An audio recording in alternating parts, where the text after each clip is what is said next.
பத்ம விருதுகள் 2026. நாட்டின் மிக உயர்ந்த விருதுகளில் ஒன்றான பத்ம விருதுகள் ஆண்டுதோறும் குடியரசு தினத்துக்கு முந்தைய தினம் அறிவிக்கப்படுகிறது. இது பத்ம விபூஷன், பத்ம பூஷன் மற்றும் பத்மஸ்ரீ ஆகிய 3 பிரிவுகளில் வழங்கப்படும். இந்த விருதுகள் கலை, சமூக சேவை, பொது விவகாரங்கள், அறிவியல் மற்றும் பொறியியல், வர்த்தகம் மற்றும் தொழில், மருத்துவம், இலக்கியம் மற்றும் கல்வி, விளையாட்டு, குடிமை சேவை போன்ற பல்வேறு செயல்பாடுகளில் சிறந்து விளங்குபவர்களுக்கு வழங்கப்படுகிறது. தமிழ்நாட்டைச் சேர்ந்த 13 பேர் உள்பட மொத்தம் 131 பத்ம விருதுகள் அறிவிக்கப்பட்டுள்ளன. குறிப்பாக நடிகர் தர்மேந்திரா, நடிகர் மாதவன், நடிகர் மம்முட்டி, கிரிக்கெட் வீரர் ரோஹித் சர்மா.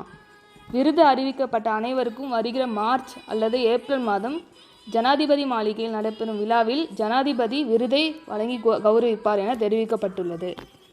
நன்றி.